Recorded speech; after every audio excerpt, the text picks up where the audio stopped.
Assalamualaikum warahmatullahi wabarakatuh. Kembali lagi dengan saya Alfiana Hoir, NIM E 2019 1159. Di sini saya akan menanggapi kembali video dari Bapak Dr. Abdul Wadud Nafis tentang kebijakan fiskal dalam perspektif ekonomi Islam. Langsung saja, kebijakan fiskal adalah kebijakan yang dilakukan oleh pemerintah dengan cara meningkatkan atau mengurangi pendapatan dan belanja negara untuk mencapai tujuan yang diharapkan, seperti mengurangi jumlah pengangguran atau mencapai pertumbuhan ekonomi yang sudah ditargetkan. Kemudian adapun tujuan-tujuan dari kebijakan fiskal yaitu mencapai kestabilan perekonomian nasional, kemudian memacu pertumbuhan ekonomi, mendorong laju investasi, membuka kesempatan kerja yang luas, mewujudkan keadilan sosial sebagai wujud pemerataan dan pendistribusian pendapatan, mengurangi pengangguran, dan menjaga stabilitas harga barang dan jasa agar terhindar dari inflasi. Adapun jenis-jenis kebijakan, yakni yang pertama kebijakan ekspansif, yang kedua kebijakan kontraksional. Nah, kebijakan ekspansif ini biasanya diterapkan saat negara mengalami resesi atau deflasi yang cukup serius untuk merangsang kembali pertumbuhan ekonomi. Melalui kebijakan ini, pemerintah akan melakukan penurunan pajak atau membelanjakan uang dalam jumlah besar atau bisa keduanya. Tujuannya ya dilakukan hal tersebut yaitu untuk membuat konsumen memegang lebih banyak uang. Saat masyarakat memegang uang lebih banyak, maka mereka akan membelanjakannya lebih banyak pula, yang berguna untuk merangsang pertumbuhan ekonomi. Yang kedua, ini kontraksional. Kebijakan ini berbanding terbalik dengan jenis kebijakan sebelumnya, yakni kebijakan ini dilakukan untuk menghambat laju pertumbuhan ekonomi. Namun hal ini tidak berlaku bagi negara yang mengalami tingkat inflasi yang tinggi. Kemudian adapun instrumen kebijakan fiskal.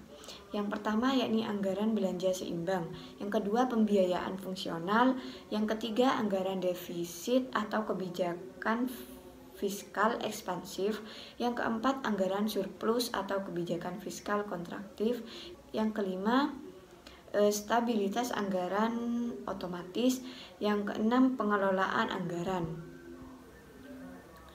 Fungsi dari kebijakan fiskal ini yaitu mengoptimalkan penggunaan sumber daya alam dan sumber daya manusia, yang kedua mengoptimalkan kegiatan investasi, yang ketiga alokasi, yang keempat distribusi, yang kelima stabilisasi, yang keenam pembangunan.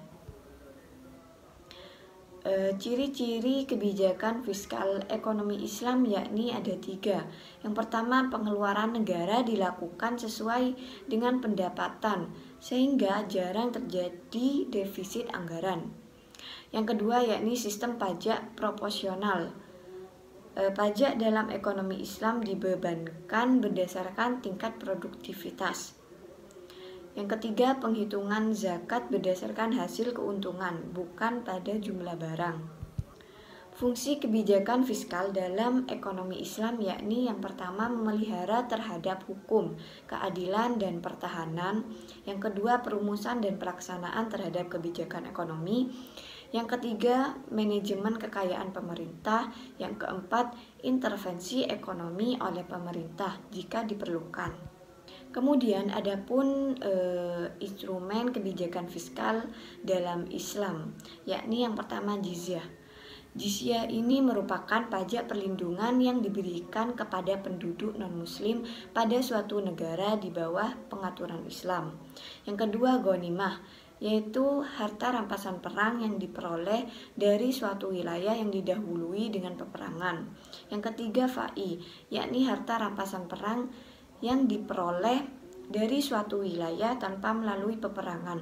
Nah, Artinya yakni penduduk kabur, tidak mengadakan perlawanan atau terjadinya kesepakatan damai. Yang keempat, zakat. Zakat ini merupakan harta tertentu yang harus dikeluarkan oleh orang yang beragama Islam dan diberikan kepada golongan yang berhak menerimanya atau mustahik zakat. Yang kelima yakni usyr, yang merupakan pajak yang harus dibayar oleh para pedagang muslim maupun non-muslim atau dikenal dengan bea cukai. Yang keenam ini kharaj, merupakan pajak yang dibebankan kepada tanah-tanah yang ditaklukkan oleh kaum muslim yang dibiarkan tetap dimiliki sebelumnya guna untuk produktivitas tanah tersebut. Yang ketujuh yakni nawaib, yang merupakan pajak yang dibebankan kepada orang kaya muslim dikarenakan negara kekurangan dana akibat perang yang panjang dan menghabiskan kas negara. Yang ke-8 yakni amwal wahla, berasal dari harta kaum muslim yang meninggal tanpa ahli waris atau berasal dari barang-barang seorang muslim yang meninggalkan negerinya. Oke, sekian dari saya. Kurang lebihnya mohon maaf. Wassalamualaikum warahmatullahi wabarakatuh.